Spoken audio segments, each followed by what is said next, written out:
Assalamualaikum and good day, sir. I am Muhammad Juhair A. Haron. This is MEC 151 Thermodynamics and problem number 4. So, this is my answer in the problem.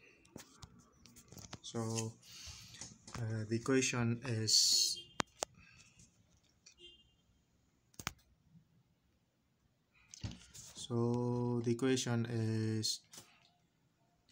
a container contains liquid methane at 500 kilopascal and has a cross-sectional area of 0.50 cubic meter. As heat is transferred to liquid methane, some of liquid evaporates and the liquid level is in the tank drops 30 millimeter in 1 hour.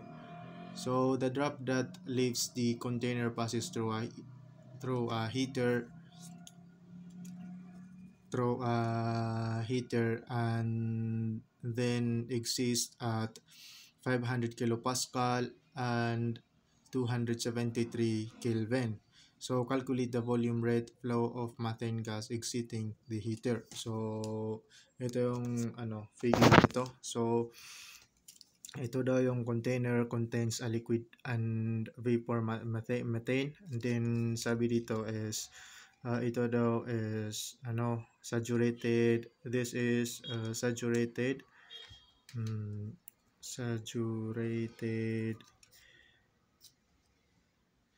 mixture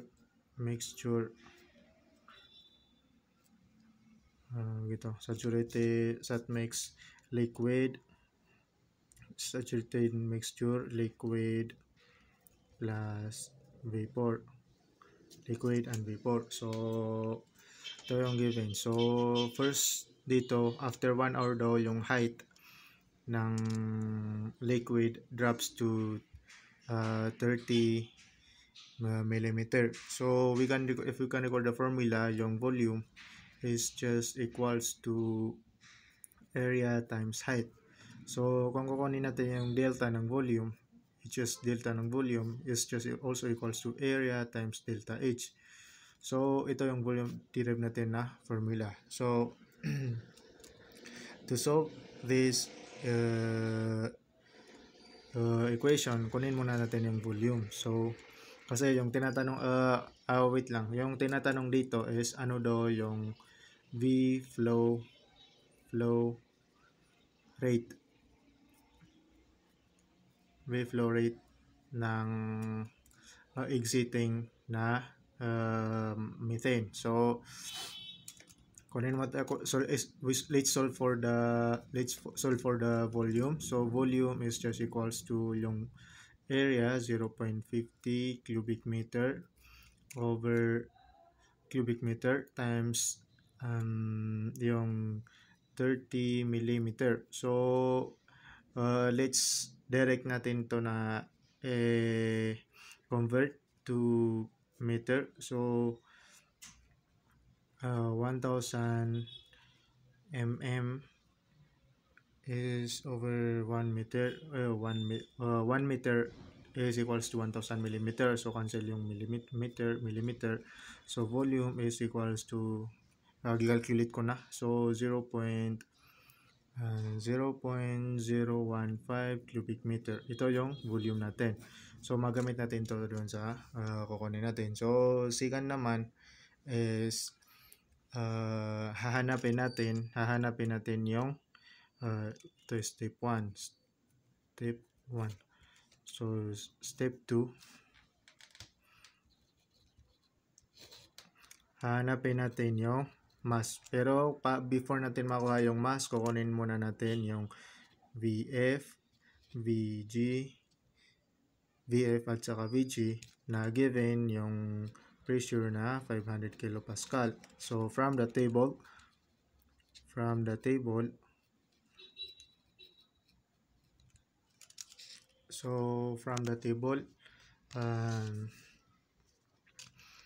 yung pressure dito, yung pressure VF at saka VG. So from the table, mag-hunt tayo ng values. We have this 490 dito sa ito saturated liquid. So mag-hunt tayo ng formula. So 500 and 641. So yung 500 is in between ng 490.7 at saka 641. So yung mga value na naka-assign din dito sa VF is just equal to 0.02592. Ito yung nahanap natin. So 0.002653. And then dito naman 0.12717 and 0.09841. So to interpolate by using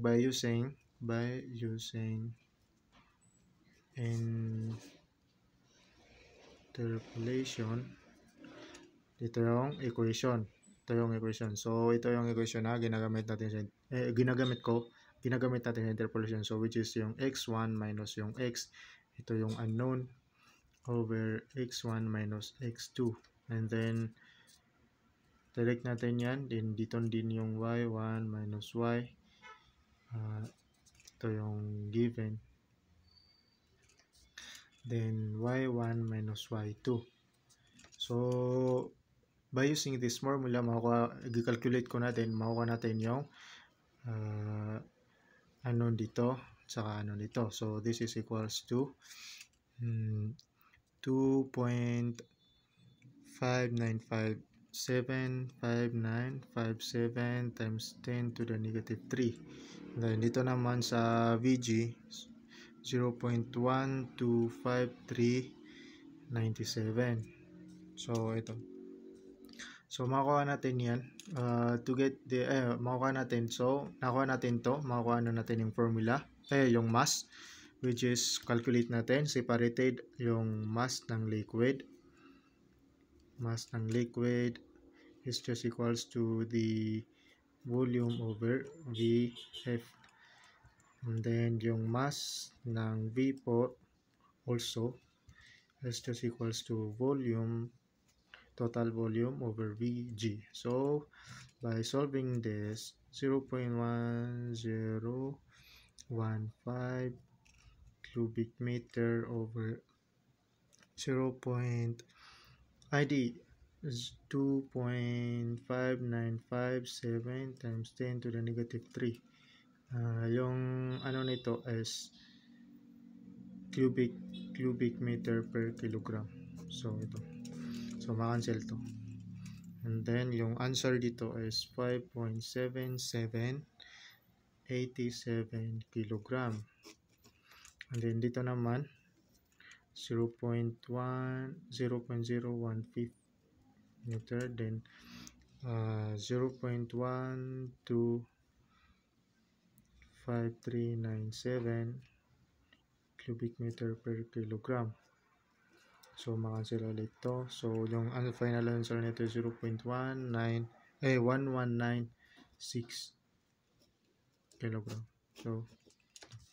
So to get this, minus natin yung mass ng vapor is lalabas. So yung mass ng liquid is i-minus natin yung mass ng vapor. So ito, mass out is just equals to m of liquid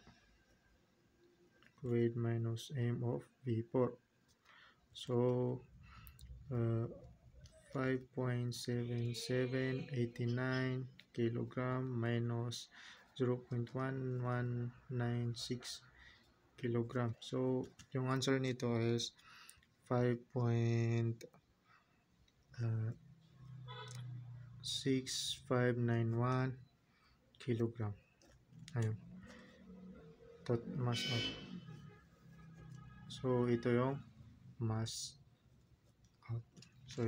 out. So yung balik tayo dun sa question. Balik tayo sa question natin.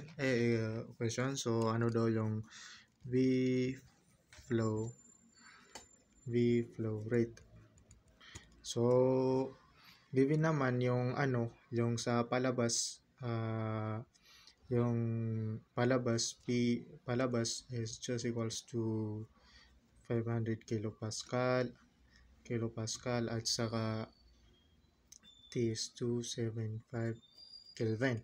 So, alam na natin to is ito yung palabas.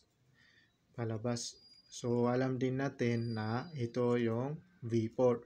Ito ay vapor. So, therefore, therefore, therefore, ito ay superheated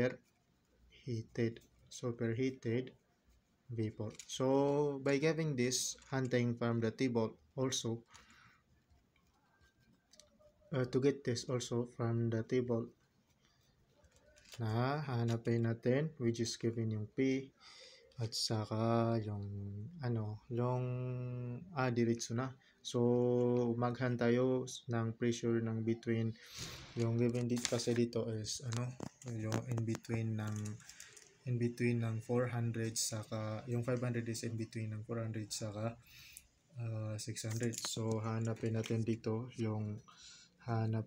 muna dito yung specific volume. So yung 500 is in between 400 dito yung given at saka 600. So yung V din nila is ito yung unknown, then yung V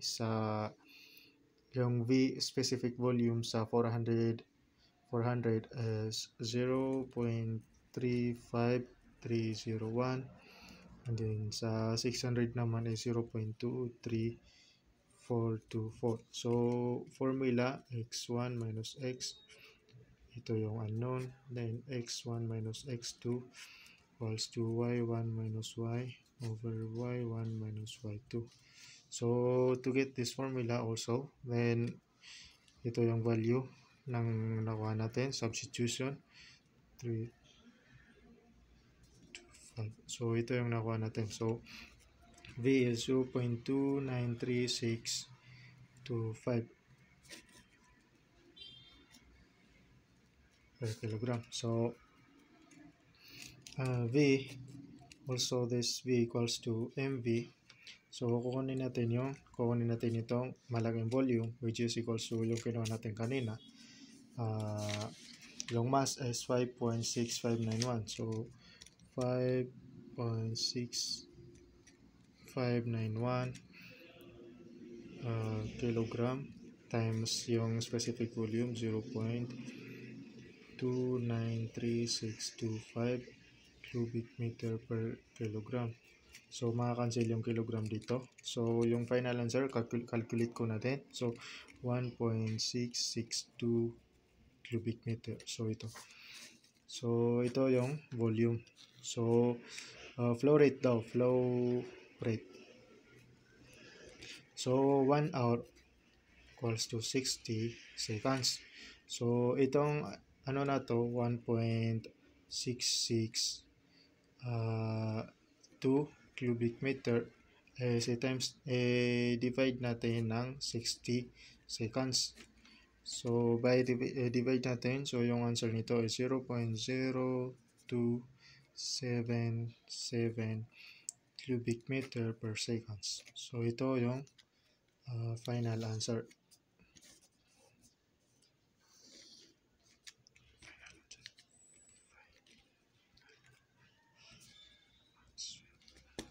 Ito yung final.